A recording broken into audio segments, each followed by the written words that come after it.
The ledger lies open on the pine desk, its pages yellowed but legible. Column headers read female, age, pairings, live births, value increase. Rosa's name appears 17 times across 4 years, each entry tracking her body's productivity like livestock inventory. The ink is brown now, faded from black, but the numbers remain stark. 3 live births. Estimated value, $1,200. The last entry, dated September 9, 1853, includes a notation in different handwriting, smaller, pressed deep into the paper. Disposed of master's household, fled, reward offered. But that final sentence tells only a fragment of what happened in the hours before dawn on that September morning, when Rosa walked out of the overseer's cabin carrying a bundle wrapped in flour sacking, past the main house where lamplight still burned in the upstairs window, past the quarters where 47 people pretended to sleep, and disappeared into the pine forest that bordered Lockwood Plantation's eastern acreage. What she left behind would take 3 days to discover and 20 years to piece together. 3 live births. Estimated value. The land itself conspires in the story. Middle Georgia in 1848 sits between the coastal rice plantations and the upcountry cotton fields, a region of red clay and pine forest where plantation owners diversify their investments across multiple crops and multiple forms of human misery. Lockwood Plantation occupies 1,400 acres 7 miles south of Milledgeville, the state capital, close enough to power that its owner, Marcus Lockwood, can ride to legislative sessions without overnight travel, far enough that what happens behind his property's boundaries rarely reaches official notice. The main house is federal style, 2 stories of whitewashed brick with 6 columns and a widow's walk that surveys the fields. Marcus Lockwood built it in 1832 when cotton prices were high, and his father's inheritance gave him the capital to purchase both land and the 63 enslaved people who work it. By 1848, the workforce has grown to 87 through purchase, inheritance, and what Lockwood calls his breeding program, a term he uses with the same clinical detachment a man might discuss crop rotation or animal husbandry. Rosa enters the plantation's records in May of 1849. She is 17 years old, purchased at auction in Savannah along with her mother, Delia, and her younger brother, Samuel. The bill of sale lists their previous owner as a Charleston merchant liquidating assets after bankruptcy. The auctioneer describes Rosa as healthy, strong constitution, good teeth, suitable for fieldwork or breeding. Marcus Lockwood pays $640 for all 3. The journey from Savannah to Lockwood Plantation takes 4 days by wagon. Rosa, her mother, and her brother are chained together in the wagon bed, given water twice, daily and cornmeal mush at nightfall. They pass through pine forests and cotton fields, past other plantations where enslaved people working the rows lift their eyes briefly, then look away, understanding what the chains mean. On the 3rd night, sleeping under canvas while rain drums overhead, Delia whispers to Rosa about resistance, about survival, about the difference between the two. You do what you must to live, her mother says. But you remember who you are. You remember they don't own that. When they arrive at Lockwood, the overseer, a man named Virgil Crane, separates them immediately. Samuel, at 12, is sent to the quarters to work the fields. Delia, approaching 40 and experienced in household work, is assigned to the kitchen. Rosa is taken to a different cabin, smaller, set apart from the main quarters near the overseer's cottage. Crane explains her assignment with a frankness that makes her skin crawl. Mr. Lockwood has plans for you. You're young, healthy, good bloodlines. You'll be paired with appropriate men to produce children. You do this willingly, you'll be treated fair. You resist, you'll be disciplined, then do it anyway. Your choice is how much you suffer before complying. The system is elegant in its brutality. Marcus Lockwood did not invent plantation breeding programs, but he systematized one with unusual precision. He keeps detailed records in leather-bound ledgers stored in his study, documenting every enslaved person's lineage, physical characteristics, health history, and productivity.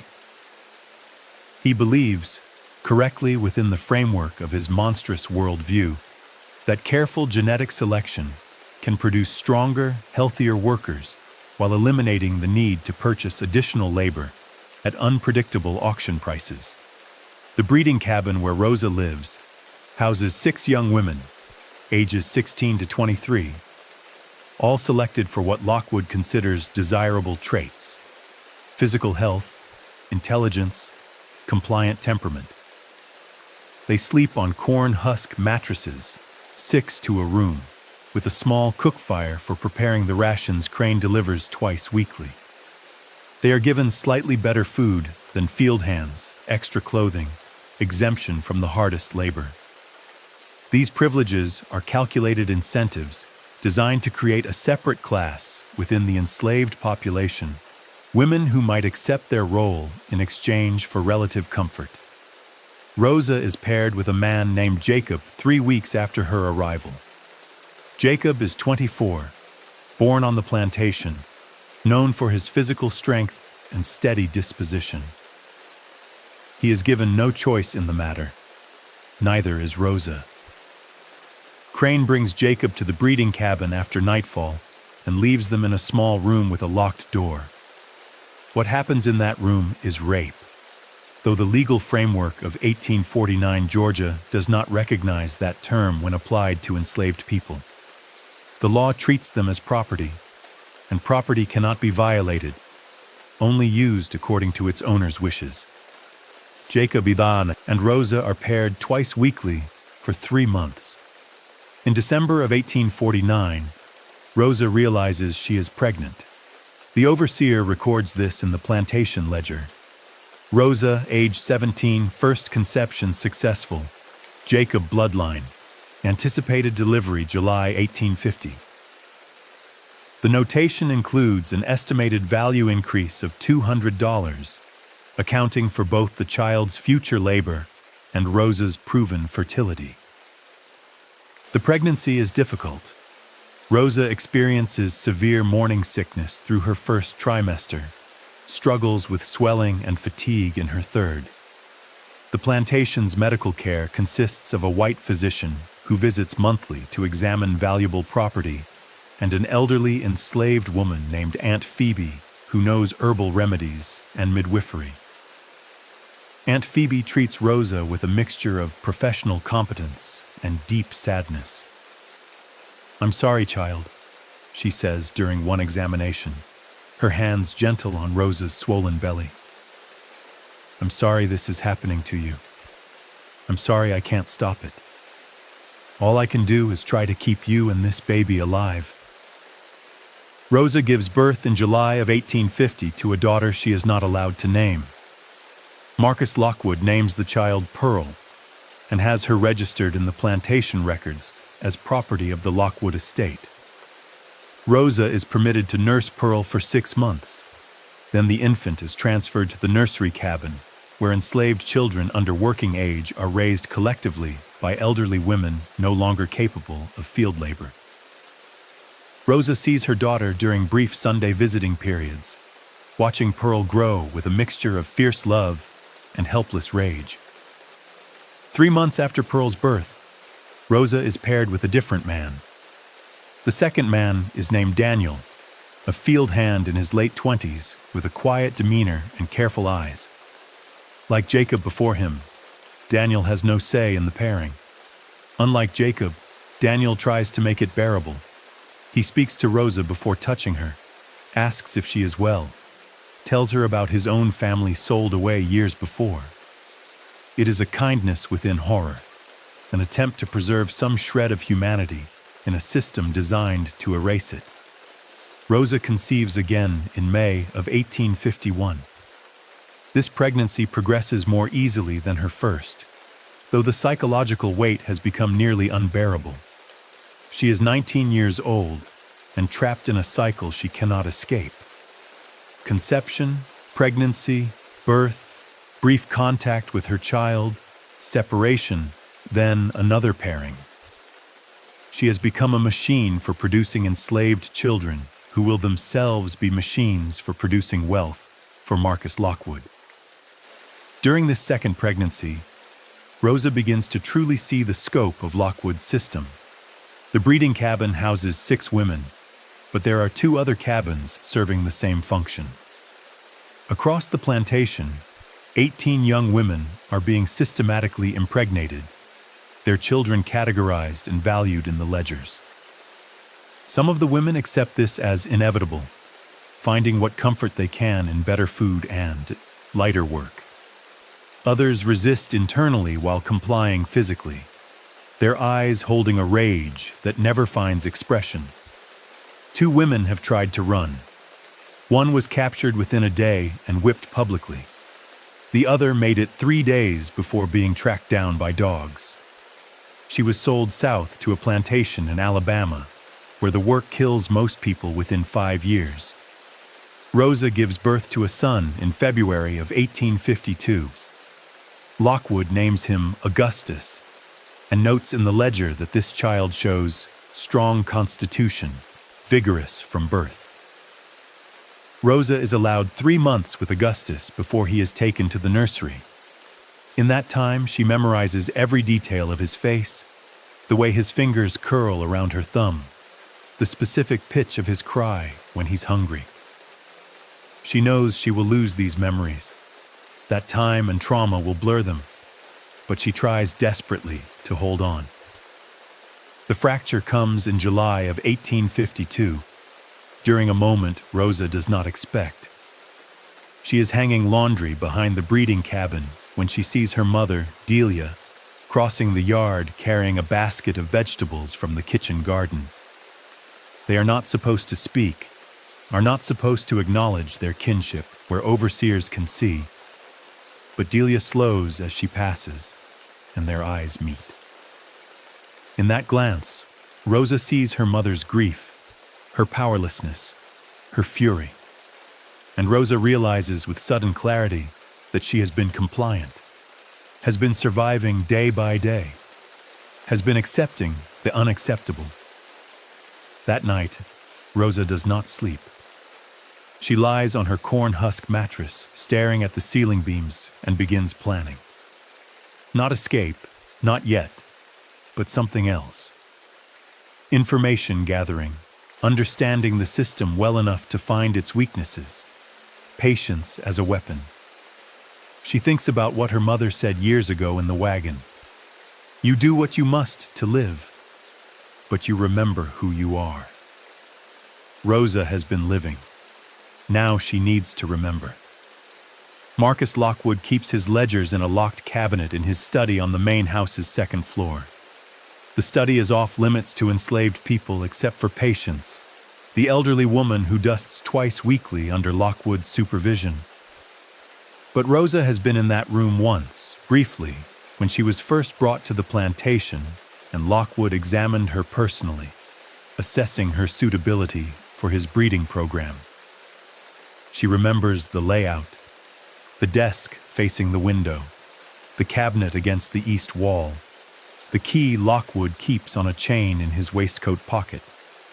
She cannot access the ledgers directly, but information flows through the plantation in other ways. The enslaved community maintains its own network of knowledge, passing observations through whispered conversations, coded songs, and careful glances. Over the following months, Rosa begins listening with new attention.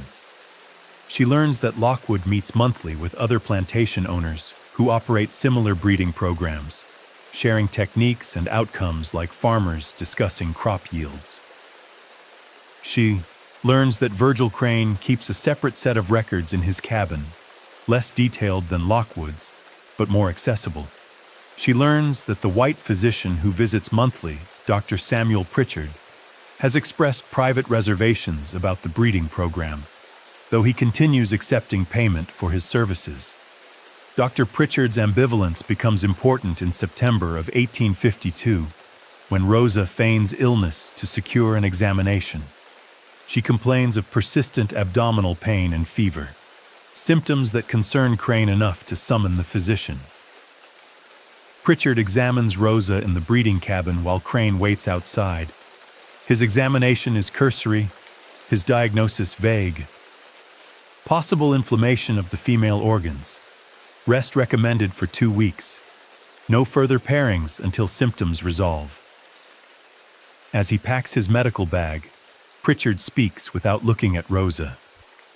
"I know what they're doing to you here. I know what Lockwood is running. I don't approve of it." He pauses, choosing his words carefully. "But I need the money. I have debts. I have a family. I wish I could say that I'm brave enough to refuse his payments and report his practices, but I'm not. I'm just telling you so you understand that I see you as a person, even if I'm complicit in treating you as property." Rosa says nothing. What response is possible? Pritchard's confession is self-serving, an attempt to maintain his own sense of moral worth while continuing to participate in her oppression. But it confirms something Rosa had suspected. Even the white people who enable the system often know it is wrong. Their complicity is a choice, repeated daily, justified through cowardice and self-interest. After Pritchard leaves, Rosa uses her 2 weeks of prescribed rest to gather more information. She speaks with other women in the breeding cabin, learning their stories, mapping the relationships and power structures that govern their lives. She speaks with her mother during brief encounters, trading observations about household routines and Lockwood's schedule. Most importantly, she befriends Aunt Phoebe, the elderly midwife who delivers the breeding program's children. Phoebe has been enslaved on Lockwood Plantation for 43 years. She has seen 3 generations of Lockwoods, has delivered more than 60 babies, has watched children she helped birth grow up, produce their own children, and die without ever knowing freedom. Her knowledge of the plantation's history is encyclopedic. Her hatred of the system absolute. "I keep hoping," Phoebe tells Rosa during one of their conversations, "that I'll live long enough to see this place burn. I keep hoping someone will make these people pay for what they've done." But hope is dangerous, child. Hope makes you careless. Better to plan than to hope. Rosa listens. She learns. She plans. Virgil Crane has been overseer at Lockwood Plantation for 11 years. He is a lean, hard man in his late 30s who believes in discipline through fear. He carries a whip coiled at his belt and uses it regularly, publicly, strategically. He drinks corn whiskey most evenings, alone in his cabin, and wakes before dawn to begin his rounds. He is methodical, predictable, and lonely. 3 characteristics Rosa begins to recognize as potential vulnerabilities. Crane keeps his records in a pine desk in his cabin's main room. These records are less formal than Lockwood's ledgers, but they contain information Lockwood does not document. Complaints, resistances, small infractions that Crane handles without bothering his employer. Rosa learns about these records from Samuel, her younger brother, who sometimes works near Crane's cabin clearing brush and mending fences. Samuel has learned to be invisible while observing everything, a survival skill common among enslaved children. He notes when Crane leaves his cabin unlocked, when he drinks heavily enough to sleep deeply, when he becomes distracted by visiting neighbors or minor crises. In November of 1852, opportunity arrives. Crane rides to Milledgeville on business, leaving the plantation under the supervision of his assistant. a younger man named Patrick Wyatt, who is less vigilant and more interested in courting a woman from a neighboring plantation. Rosa, who has recovered from her feigned illness and resumed her assigned pairings, asks permission to visit the main house kitchen to see her mother. Wyatt grants permission without thought. Rosa's visit to the kitchen is genuine, but brief. What matters is the return walk, which takes her past Crane's cabin. The door is ajar, the interior empty, Wyatt visible in the distance, supervising work on a damaged fence.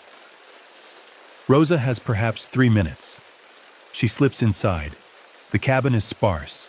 A bed, a table, 2 chairs, the pine desk, a shelf holding whiskey bottles and a small mirror. Rosa moves directly to the desk and opens the top drawer. Inside are loose papers, receipts, correspondence, and beneath them, a thin ledger bound in brown cloth. She flips through quickly, looking for her own name. She finds it on page 17. Rosa, age 17 at arrival. Pairing schedule, Jacob, 3 months. Daniel, ongoing. First birth, July 1850, female, Pearl. Second birth, February 1852, male, Augustus. Health generally good. Compliant after initial adjustment. Suitable for continued program. But it is the notation on the facing page that stops her breath. Delia, age 39. Kitchen work. Previous owner reported difficult temperament, multiple sale attempts. Watch for resistance. Daughter Rosa may be leverage point if discipline needed. Rosa reads the entry 3 times, her hands shaking. Her mother is marked as potentially rebellious. Rosa herself is identified as the means to control Delia. If Rosa causes problems, Delia will be punished. If Delia resists, Rosa will pay the price. The system has calculated their love and weaponized it. She hears footsteps outside and closes the ledger quickly, replacing it exactly as she found it. She exits through the cabin's back door and circles around to approach from a different angle, arriving at the breeding cabin moments before Wyatt notices her absence. That night, Rosa cannot sleep. She stares at the ceiling, processing what she has learned. The plantation's power structure operates through documentation and surveillance, through recorded vulnerabilities and systematic control. But documentation also means evidence. Records can be destroyed, altered, or stolen. Surveillance works both ways if you are patient enough to watch the watchers. Rosa begins to understand that resistance requires more than courage. It requires information, timing, allies, and a willingness to accept consequences, not just for herself, but for everyone she loves. The weight of that understanding settles on her like a shroud.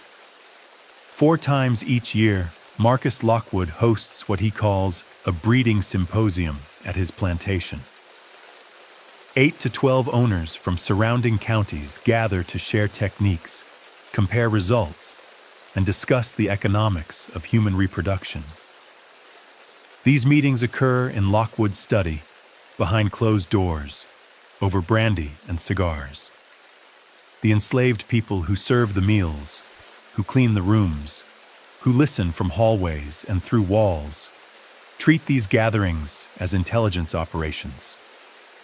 The January 1853 symposium draws 9 owners, all men, all wealthy, all committed to maximizing their investment through systematic exploitation. Rosa learns about the meeting from her mother, who helps prepare the elaborate meal Lockwood serves his guests. Delia reports that the dining room table is set for 10, that extra chairs have been brought to the study, that Lockwood has been particularly meticulous about his appearance and the house's presentation. Rosa understands opportunity when she sees it. 9 plantation owners meeting in one location, their attention focused inward, security relaxed because they feel safe in their own domain. She speaks to Samuel, who agrees to create a distraction during the meeting. She speaks to Aunt Phoebe, who provides her with a tonic that will induce convincing illness symptoms without causing actual harm. She speaks to one of the house servants, a young man named Benjamin, who has been on the plantation since childhood and carries his own catalog of grievances.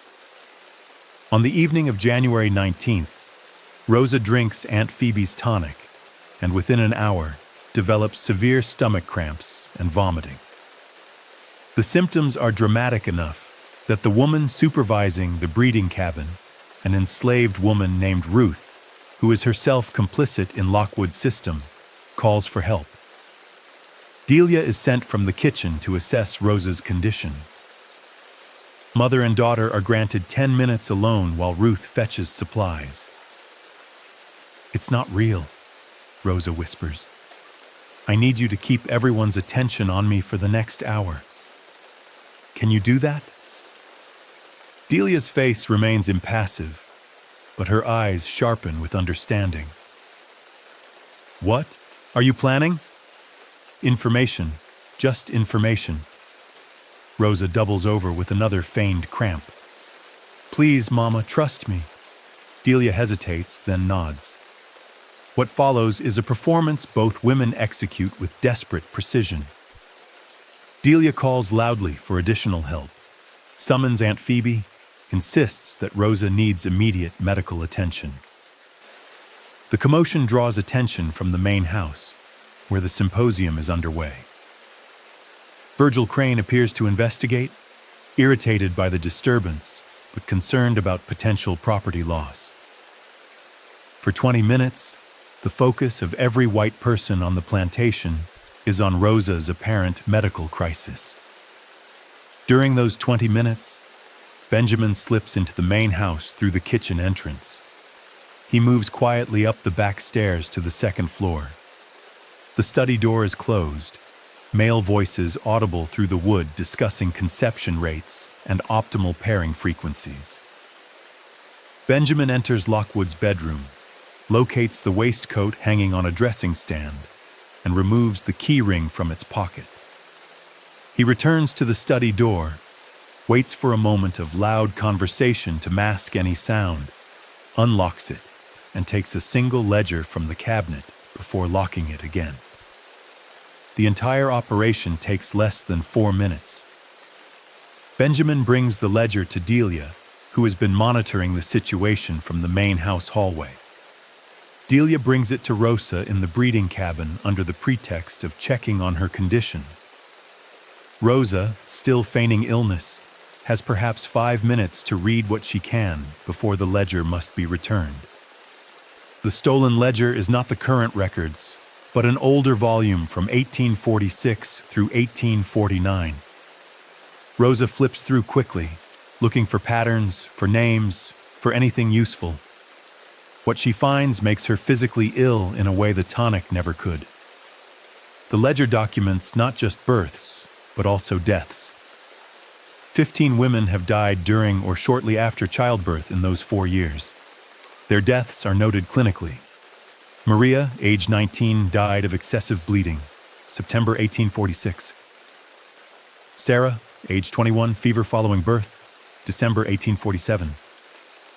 Grace, age 18, seizures during labor, March 1849. 15 women dead. Their children, if they survived, absorbed into the plantation's workforce without mothers. The losses written off as acceptable costs of the breeding program's operation. Rosa also finds notations about disciplinary measures for women who resisted, forced pairings after extended whippings, periods of solitary confinement, threats to harm family members.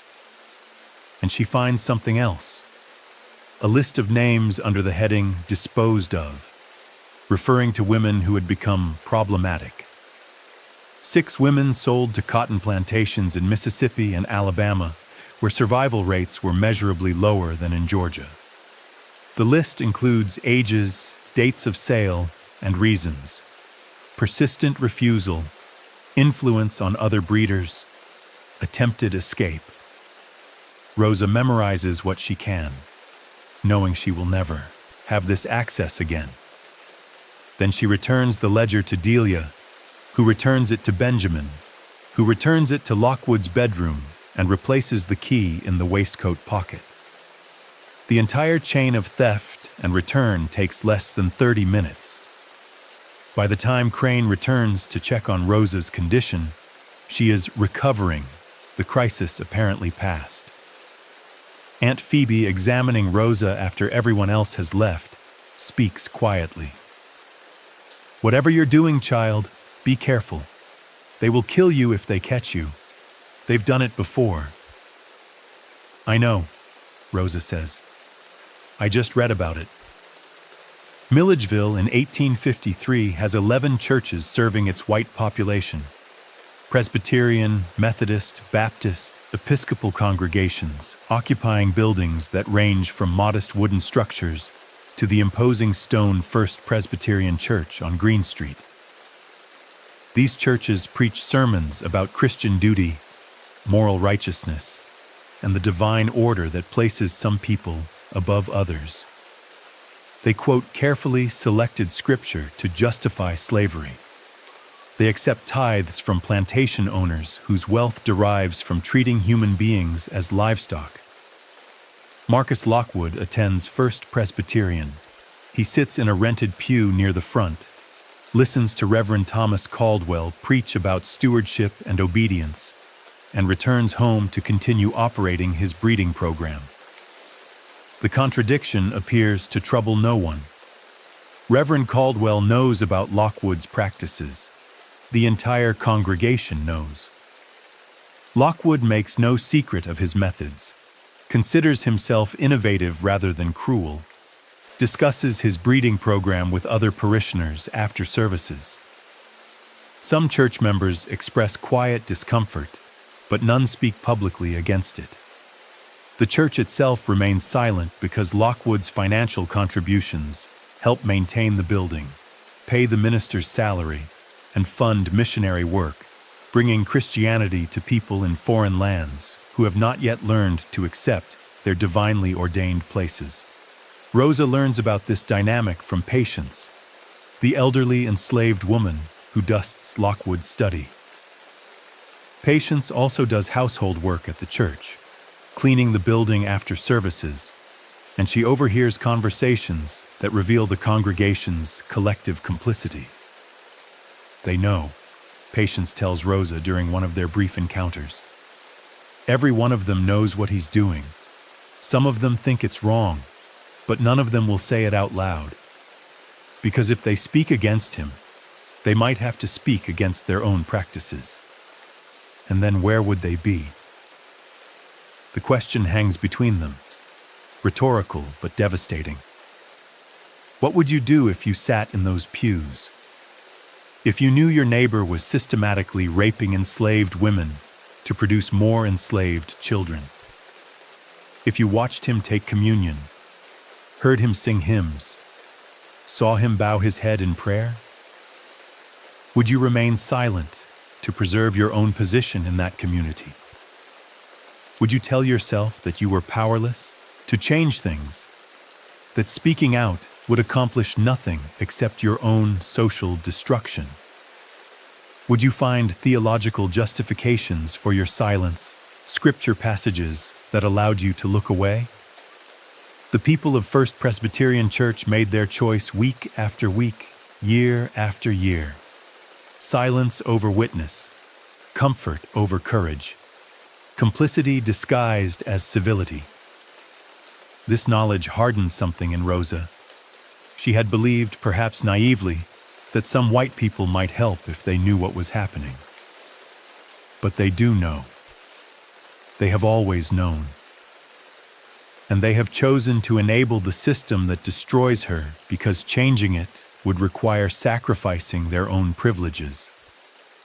There will be no help from churches, no help from law, which treats her as property, no help from neighbors who benefit from the same system. If anything changes, Rosa and people like her will have to change it themselves.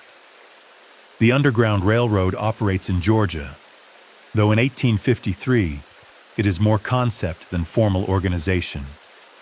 A loose network of people, some free blacks, some enslaved, a few white abolitionists, who help fugitives move north toward free states. The network communicates through codes, quilt patterns, song lyrics, messages passed through traveling preachers and traders. The routes are dangerous, success rates low, consequences for capture often fatal. But the network exists, and information about it circulates in whispers among enslaved communities. Rosa begins gathering this information systematically in March of 1853. She learns from Samuel, who has heard fragments from field hands who have contact with workers on other plantations. She learns from Aunt Phoebe, who delivered babies for families across the county and built relationships that transcend plantation boundaries. Most importantly, she learns from a woman named Catherine, recently arrived at Lockwood Plantation after her previous owner died and his estate was liquidated. Catherine is in her early 30s, literate despite laws prohibiting enslaved people from learning to read, and knowledgeable about resistance networks. She was born in Virginia, sold to Georgia at 16, and has spent years collecting information about escape routes and safe houses.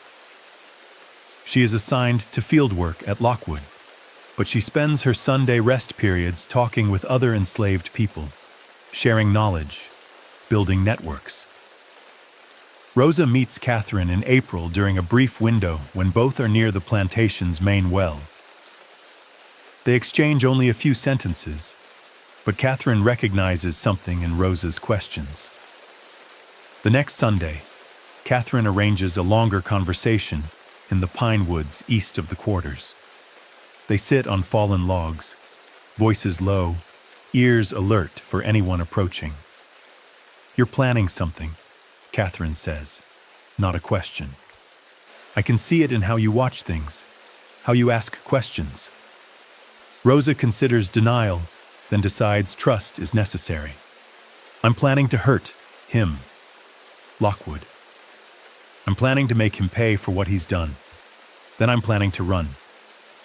Catherine nods slowly. "Alone? If necessary. You'll die alone. The best runners have help. They have maps, contacts, supplies." Catherine pauses. "They have timing. You can't just run on impulse and hope for the best." Over the following weeks, Catherine shares what she knows. She describes the route from Middle Georgia north through Cherokee territory, across the Tennessee line, into Kentucky, then Ohio, where slavery is illegal. She names conductors, though not in ways that would endanger them if Rosa is caught and forced to reveal information. She explains how to read signs, how to move through swamps, how to distinguish safe houses from traps. She teaches Rosa to navigate by the North Star, to recognize edible plants, to treat wounds and illness on the road. Most importantly, Catherine gives Rosa a map. Not a physical document, which would be too dangerous to possess, but a mental map constructed through repeated storytelling. From the plantation's eastern boundary, you walk to the creek, follow it northeast until you reach the 3 white oaks, turn due north for 2 miles until you hit the road, cross the road at night, and continue north through the pine barrens. The directions continue in exhaustive detail, each landmark described multiple times until Rosa can recite the route from memory. "Why are you helping me?" Rosa asks during one of their sessions. "You could come with me. You could use this information for yourself." Catherine's smile is sad. "I have people here. My sister, my sister's children. I can't leave them, and I can't bring them all. So I help others instead. Maybe someday someone will help them. Maybe that's enough." It is not enough. Rosa knows it, Catherine knows it. But it is what they have. By August of 1853, Rosa has memorized the route, assembled a small cache of supplies hidden in the woods near the plantation's boundary, and begun watching for her moment. She knows she cannot wait indefinitely. She is 21 years old, has given birth to 2 children she barely knows, has been raped systematically for 4 years, has watched the breeding program expand to include younger women. Every day she remains complicit, every day she does not act, is a day she participates in her own destruction. But timing matters, and Rosa is waiting for one specific piece to fall into place before she moves. Rosa realizes she is pregnant again in June of 1853. The pregnancy is from her current pairing with a man named Elijah, a field hand in his late 20s who has been assigned to her for the past 4 months.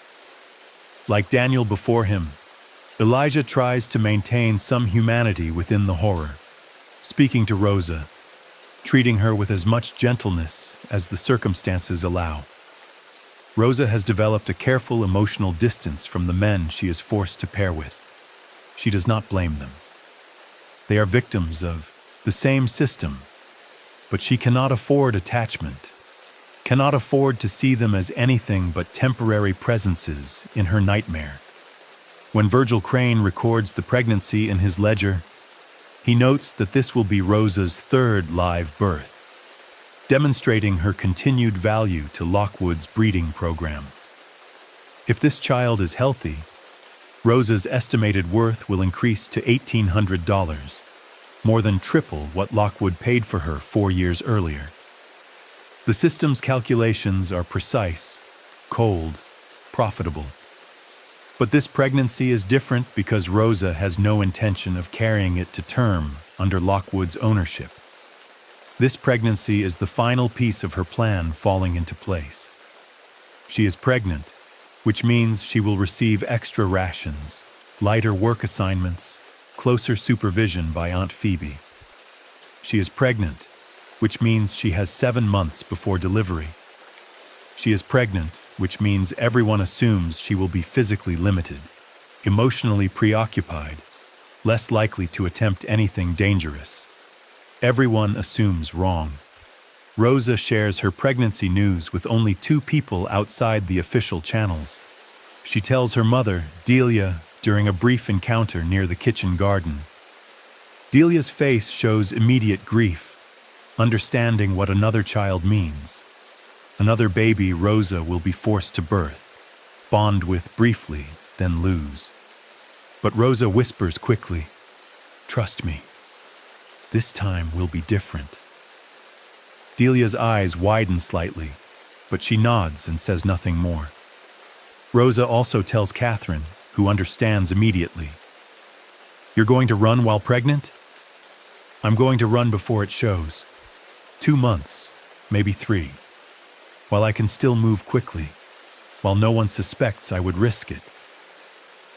Catherine absorbs this. "You'll be running with a complication.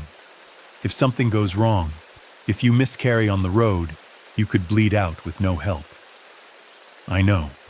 But if I wait, I'll have another child trapped here. Another person Lockwood owns. Another piece of leverage to keep me compliant. I can't do that again." The mathematics of her decision are brutal. Rosa is choosing to escape while pregnant, knowing the physical risks, knowing she may lose the pregnancy anyway, knowing that if she is caught, the punishment will be severe not just for her, but for everyone connected to her. But the alternative, waiting until after delivery, being separated from another child, spending another year in the breeding cabin, is unsustainable. Rosa has reached her limit. She will run in September, 8 weeks away.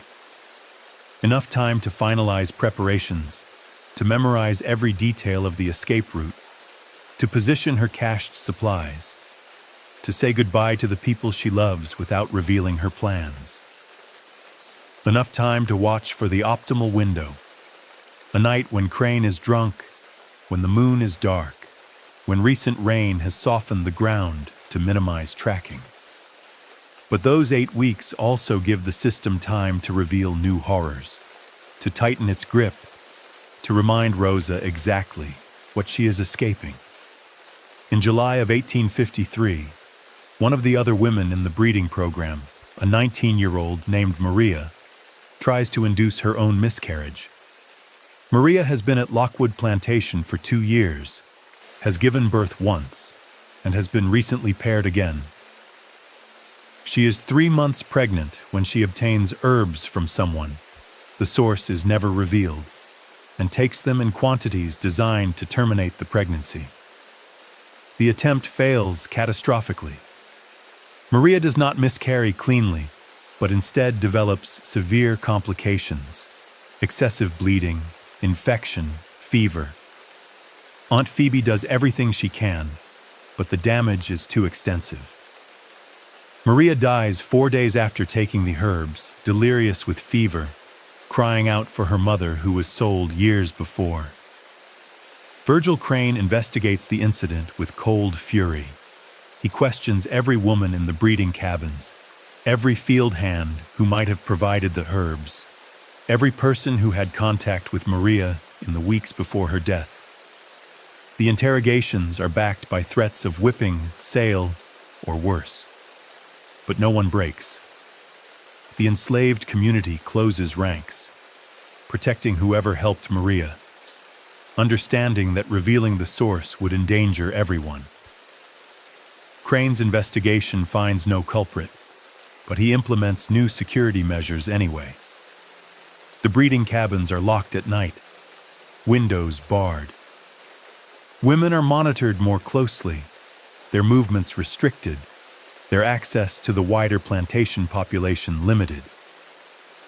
Crane also institutes a new rule. Any woman suspected of attempting to terminate a pregnancy will be sold immediately to the harshest plantation he can find, and her family members will face punishment as potential accomplices.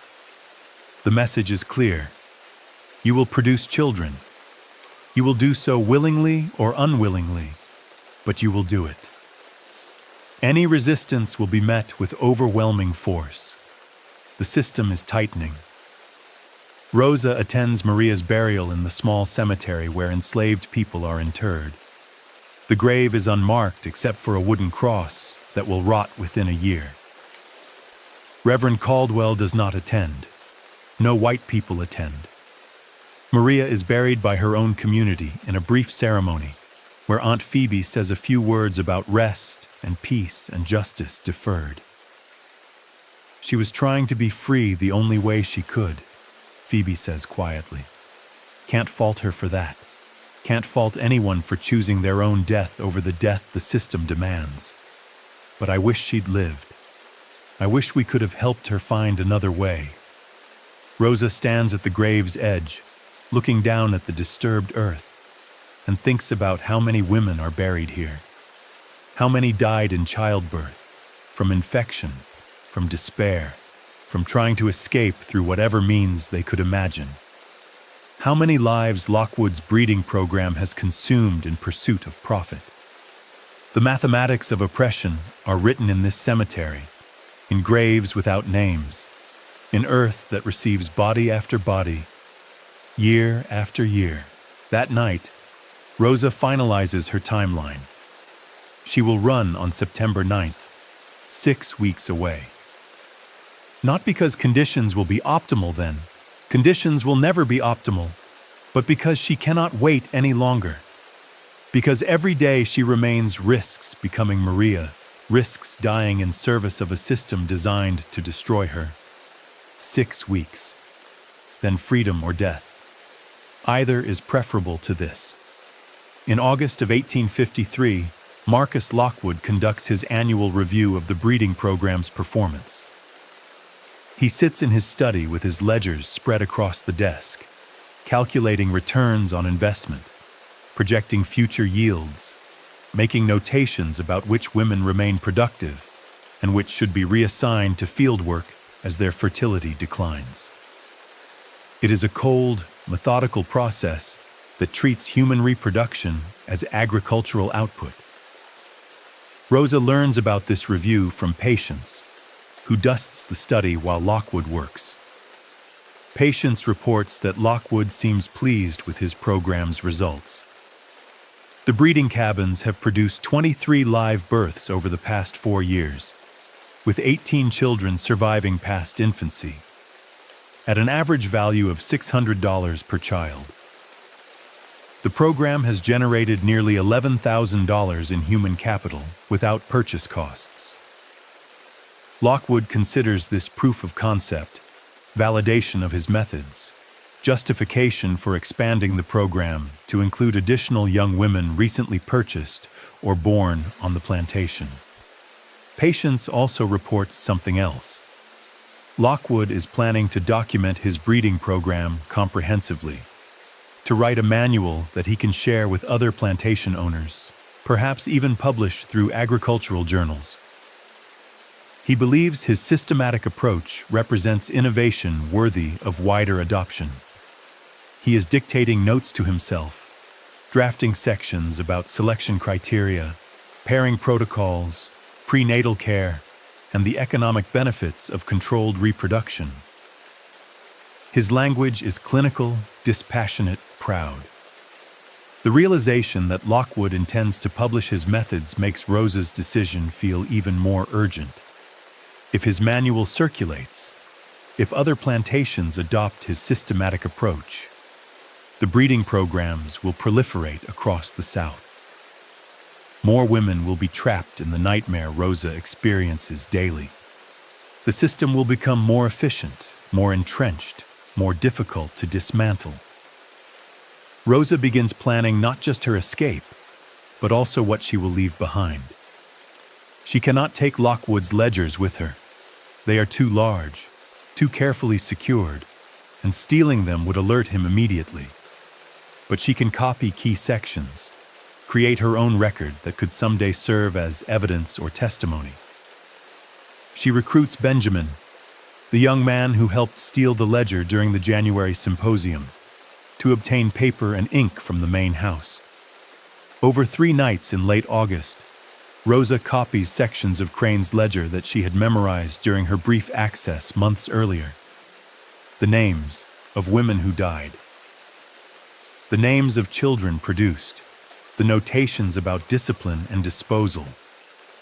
She also writes her own account, a single-page testimony dated September 8, 1853, describing what the breeding program has done to her children, to the other women. She writes in clear, simple language that cannot be misunderstood. My name is Rosa. I am 21 years old. For 4 years, I have been systematically raped to produce enslaved children for Marcus Lockwood of Lockwood Plantation, Milledgeville, Georgia. I have given birth to 3 children who were taken from me. I have watched women die in this system. I have been treated as livestock. This is testimony that these crimes occurred. This is record that we existed, that we resisted, that we refused to accept our destruction as natural or acceptable. If anyone reads this, know that we did not go willingly into our captivity. We fought in every way we could, and some of us escaped. She folds the testimony and the copied ledger pages into a small packet wrapped in oilcloth. She hides this packet in her cached supplies in the woods, hoping that if her escape succeeds, she can someday deliver this evidence to abolitionists, to newspapers, to anyone who might use it against the system. If her escape fails, the packet will remain hidden, perhaps discovered years later by someone who can make sense of what it documents. On September 8th, Rosa performs her final preparations. She confirms her cached supplies: a blanket, a knife, flint and steel, dried corn and beans stolen from kitchen stores, the oilcloth packet of testimony. She traces the escape route in her mind one last time, memorizing every landmark Catherine described. She says goodbye to her mother without saying goodbye, embracing Delia briefly in the kitchen garden and whispering, "I love you, always." Delia's eyes fill with tears, but she says only, "I know, child, I know." Rosa does not see her children, Pearl and Augustus, kept in the nursery cabin where she has only limited visiting access. She cannot risk alerting anyone by seeking them out. This is perhaps the worst part. Leaving without holding them, without explaining, without knowing if they will remember her or understand why she disappeared. But if she stays, she will birth another child into slavery. If she runs and succeeds, perhaps someday she can return for them or send help. The calculation is impossible, the choice heartbreaking, but Rosa makes it because she must. September 9th, 1853. The night arrives with cloud cover that obscures the moon, rain earlier in the evening that softens the ground, and Virgil Crane drinking heavily after a dispute with a field hand. Conditions are as favorable as they will ever be. Rosa lies on her mattress in the breeding cabin until she hears the other women's breathing settle into sleep. Then she rises, dresses in her darkest clothes, and slips out the door she left deliberately, unlatched hours earlier. The plantation is quiet. Rosa moves through shadows, staying close to buildings and trees, avoiding open ground where moonlight might penetrate the clouds.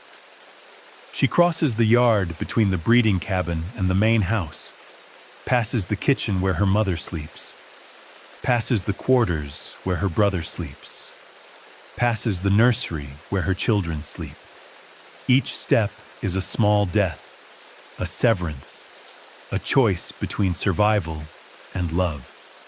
She reaches the eastern boundary of the plantation property and enters the pine forest. Beneath a marked tree, she retrieves her cached supplies.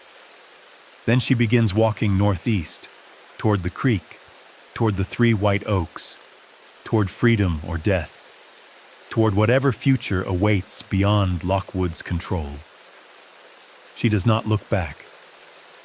Rosa walked 6 hours before dawn broke, covering nearly 8 miles through pine forest and swampland. She followed Catherine's memorized route precisely. The creek to the oaks to the road. The road crossed at its narrowest point, where trees provide cover on both sides. She moved carefully, testing each footfall to minimize sound, avoiding cleared areas where tracking would be easier. The rain-softened ground helped conceal her passage but also made walking treacherous, her feet sinking into mud that clutched at her ankles. At dawn, she found shelter in a thick stand of mountain laurel and allowed herself 2 hours of rest. She ate a handful of dried corn, drank from a stream, listened for sounds of pursuit. She heard nothing but birdsong and the rustle of wind through leaves. Either no one had discovered her absence yet, or the search had not reached this far. But Rosa knew discovery would come. Crane would find the breeding cabin empty when he made his morning rounds. He would alert Lockwood. They would organize a search party, bring dogs trained to track fugitives, offer rewards for her capture. She had perhaps a 12-hour lead, maybe less. She needed to move as fast as her pregnant body allowed, putting as much distance as possible between herself and the plantation before the hunt intensified. What Rosa did not know, what no one would discover for 3 more days, was what she had left behind in the overseer's cabin before she fled. The night before her escape, while Crane was drinking, Rosa had slipped into his unlocked cabin one final time. She carried with her a small clay jar containing a mixture Aunt Phoebe had prepared weeks earlier at Rosa's request. Phoebe believed the mixture was for Rosa's own use, a remedy for pregnancy discomfort. In reality, Rosa had asked for something else. A slow-acting poison derived from white snake root, a plant common in Georgia woods that could be mixed into liquids without immediate detection. Rosa added the mixture to Crane's whiskey bottle, the one he drank from every evening. The poison would not kill quickly. It would induce fever, nausea, organ failure over several days, symptoms that might be mistaken for natural illness until too late. Rosa did not know if the dose would be lethal, Aunt Phoebe had been deliberately vague about quantities, protecting herself and Rosa both through plausible deniability.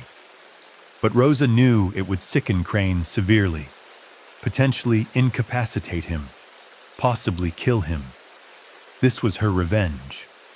Not against Lockwood directly, though she dreamed of that too, but against the man who had enforced Lockwood's breeding program daily, who had brought men to her cabin, who had documented her body's productivity like livestock yield, who had implemented the security measures that made escape nearly impossible for other women.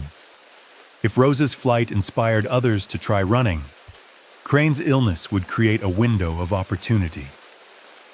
If her escape failed and she was captured, at least she would have struck one blow against the system that destroyed her. 3 days after Rosa disappeared into the pine forest, Virgil Crane collapsed in his cabin with fever and violent stomach pain. Dr. Pritchard was summoned, examined Crane, and diagnosed a severe infection of uncertain origin. Crane lingered for 4 more days in increasing agony before dying on September 16, 1853. His death was recorded as natural causes, illness compounded by his habitual drinking. No one suspected poison. No one connected his death to Rosa's escape, except Aunt Phoebe, who kept silent. Except Delia, who understood when she heard the news and wept with complicated grief. Except Catherine, who recognized justice when she saw it, even justice that came too late for Maria and 15 other women buried in the plantation cemetery. Marcus Lockwood, busy coordinating the search for Rosa and managing his plantation without an overseer, hardly noticed Crane's death as anything more than an inconvenience requiring him to hire a replacement. He did not realize that Rosa had struck at the system that enslaved her. He did not realize that her escape was not just flight, but also retaliation, a refusal to be destroyed without fighting back. Rosa, by then, was nearly 60 miles north, exhausted, terrified, and still alive. The search for Rosa lasted 11 days. Marcus Lockwood hired professional slave catchers, men who made their living tracking fugitives across state lines, men who owned trained dogs and carried rifles and asked no questions about what happened to the people they captured. Reward posters were printed and distributed across Middle Georgia, describing Rosa as Negro woman, age 21, pregnant, likely traveling north, armed and dangerous. The armed and dangerous designation was pure speculation, but it ensured that anyone who encountered Rosa would approach with caution or violence. The dogs picked up Rosa's trail at the plantation boundary, but lost it at the creek, where she had walked through water for nearly a mile before resuming her northeast bearing. The search party followed the most likely routes north, checking with plantation owners and patrollers, questioning enslaved people about whether they had seen a fugitive woman. Most claimed to have seen nothing. Some were lying. The Underground Railroad network was sheltering Rosa, passing her from safe house to safe house along routes known only to those who needed to know. Rosa moved through a landscape of terror and occasional grace. She walked at night, slept hidden during the day, trusted people she had never met because Catherine's coded directions led her to them. A free black farmer who hid her in his barn for 2 days. A Quaker family who fed her and gave her men's clothing to disguise her gender. An enslaved woman on a plantation near the Tennessee line who provided Rosa with forged papers claiming she was a free person traveling to visit family. Each helper risked their own safety. Each understood the stakes. Each chose to act anyway. The pregnancy made everything harder. Rosa was nauseated frequently, exhausted more quickly, unable to move as fast as she needed. At 8 weeks pregnant, her condition was not yet visible, but the physical toll was real. She rationed her food carefully, knowing she needed to maintain strength, but had limited supplies. She slept poorly, dreams filled with images of her children, her mother, the breeding cabin, Crane's face as he brought men to her door. On September 20th, 11 days after her escape, Rosa crossed into Tennessee. The border was unmarked, just a line on maps that meant nothing to the landscape, but everything to her legal status. Georgia law no longer applied. She was still a fugitive under federal law, still subject to capture and return under the Fugitive Slave Act. But she was one state further from Lockwood, one step closer to free territory in Ohio. By September 25th, the active search for Rosa had diminished. Lockwood's slave catchers had found no trace of her beyond the creek where her trail vanished. They concluded she had either died in the swamps, a plausible outcome for a pregnant woman traveling alone through dangerous terrain, or had received help that made tracking impossible. Lockwood, frustrated but pragmatic, redirected his attention to replacing Crane and maintaining his breeding program with the remaining women. Rosa's property value was written off as a loss. Her children, Pearl and Augustus, remained enslaved on Lockwood Plantation, their mother now a absence, a ghost, a woman who had disappeared into the night and never returned. Rosa reached Ohio in October, crossing the river into free territory where slavery had no legal standing. She had traveled more than 200 miles through hostile country while pregnant, alone except for the network of helpers who had risked themselves to protect her. She was physically depleted, emotionally shattered, and alive. She settled temporarily in a small town north of Cincinnati, living with a free black family who took in fugitives as they transitioned to freedom. The family helped Rosa obtain legitimate free papers, find work as a seamstress, navigate a world she had never experienced before. For the first time in 4 years, Rosa controlled her own body, made her own decisions, spoke without fear of being overheard by owners or overseers. But freedom was not peace. Rosa carried trauma that would never fully heal. She woke screaming from nightmares about the breeding cabin. She flinched when men approached her. She thought constantly about Pearl and Augustus, about her mother, about Samuel, about everyone she had left behind. She had saved herself, but could not save them. The guilt of survival settled on her like a second skin. In February of 1854, Rosa gave birth to a daughter. She was not forced to deliver under the supervision of overseers recording the birth for property ledgers. She was attended by a midwife who treated her as a human being, whose care was genuine rather than calculated around asset preservation. Rosa named her daughter Grace after the woman documented in Lockwood's ledger who had died during labor, a memorial and a reclamation. Rosa raised Grace in freedom, worked as a seamstress, built a life in Ohio that was modest, but hers. She never forgot the children she had left in Georgia. She never stopped hoping she might somehow retrieve them, though she knew the mathematics made that impossible. Slave rescues were dangerous, expensive, and rarely successful. Rosa had no money, no connections powerful enough to negotiate purchases or orchestrate escapes. Pearl and Augustus remained enslaved, growing up without her, probably told she was dead or sold away, probably never understanding that she had run to save herself and the child she carried. The thing about survival, it requires you to become someone who can leave others behind. The ledger at Lockwood Plantation continued its meticulous documentation through 1854, 55, 56, accumulating births and deaths, pairings and sales, the ordinary horror of slavery's everyday operation. Rosa's entry was annotated.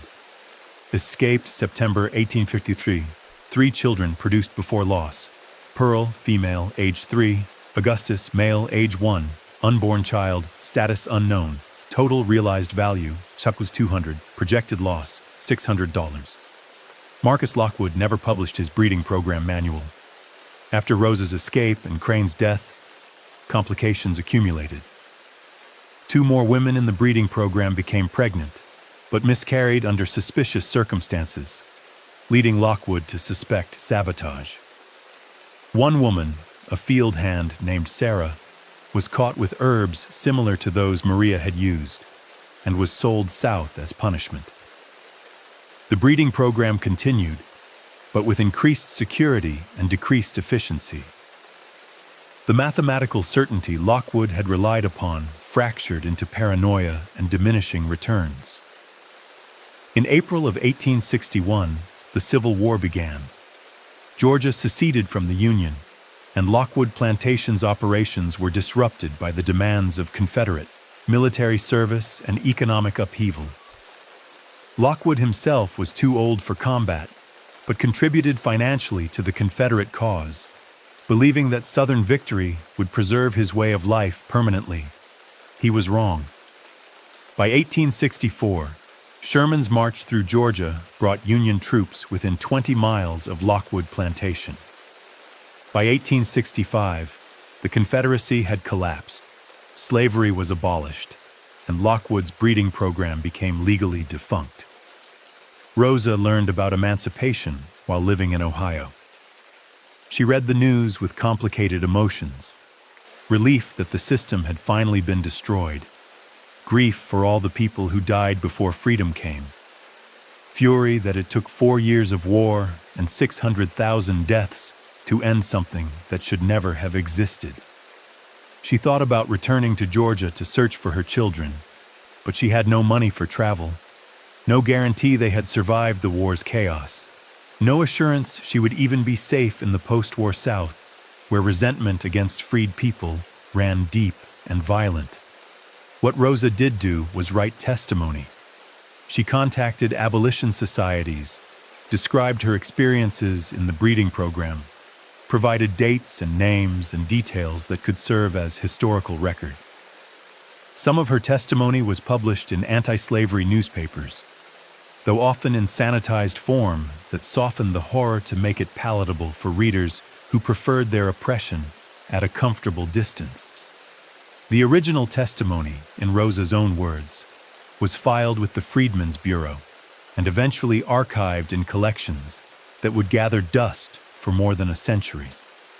Pearl and Augustus, according to fragmentary records from Reconstruction-era Georgia, survived the war and were among the freed people who left Lockwood Plantation in 1865. Pearl was 15, Augustus 13. What happened to them after that is unknown. Their names appear in no census records, no marriage licenses, no death certificates. They vanished into the chaos of post-war migration, 2 people among millions trying to build lives from the wreckage of slavery. Rosa lived until 1897. She died in Ohio at age 65, surrounded by her daughter Grace, Grace's children, and a small community of friends who knew fragments of her story, but not its full scope. She was buried in a cemetery for free blacks, her gravestone reading simply, "Rosa, born in slavery, died in freedom, 1832-1897. The testimony she wrote, the ledger pages she copied, the oilcloth packet she had hidden in the woods near Lockwood Plantation, all of this was never recovered.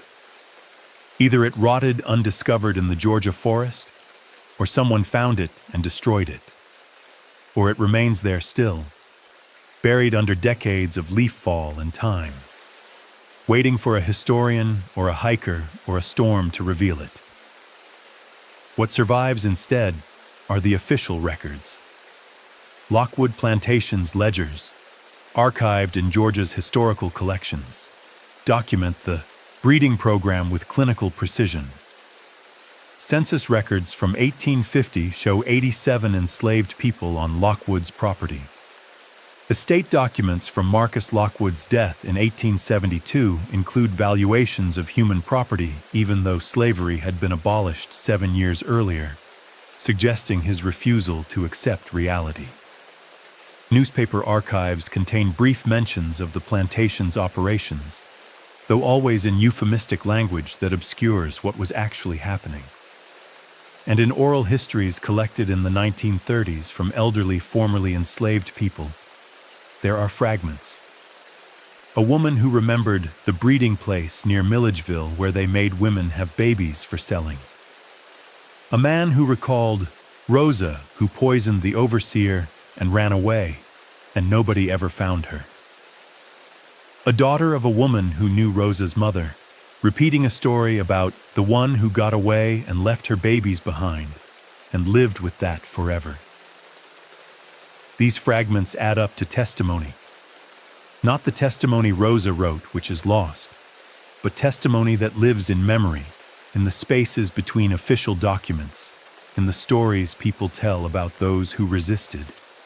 Lockwood Plantation no longer exists. The land was subdivided and sold in the late 1800s. The main house demolished in 1923.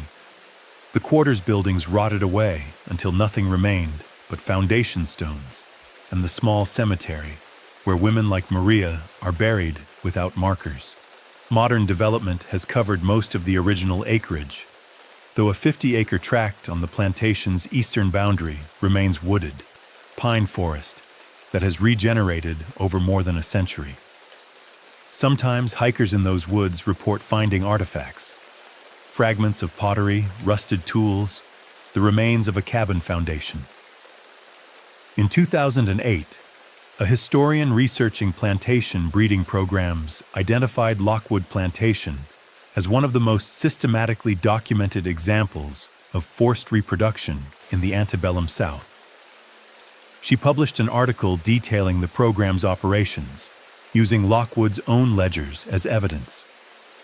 The article generated brief local controversy, some residents objecting to their region's history being portrayed so starkly, others arguing that accurate history matters more than comfortable narratives. No one has ever found Rosa's hidden packet of testimony, but the story persists in local folklore. The woman who escaped while pregnant, who poisoned the overseer on her way out, who made it to freedom and lived to old age. Some versions say she came back during the war to retrieve her children. Some say she died in the swamps. Some say she became a conductor on the Underground Railroad, helping others escape. None of these versions can be verified, but they circulate anyway, part of the region's shadow history. The stories told by people whose ancestors experienced what official records refused to fully document. If you walk through those woods east of what was Lockwood Plantation, if you know where the boundaries used to run, you can still trace the route Rosa would have followed. The creek bed, now overgrown, leading northeast.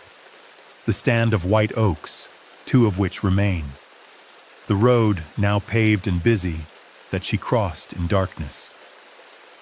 The landscape remembers even when people forget. And somewhere in that forest, possibly, a wrapped packet of oilcloth contains pages written in careful script. My name is Rosa. I am 21 years old. This is testimony that these crimes occurred. Maybe someone will find it. Maybe they won't. But Rosa's act of documentation matters whether it is discovered or not. Because it was done. Because she refused to let her story be erased. Because she survived long enough to name what was done to her, to leave evidence, to testify against the system that tried to reduce her to property value in a ledger. The best revenge is not survival. The best revenge is survival and testimony, truth that outlasts those who tried to bury it. Subscribe if you want the next deep dive.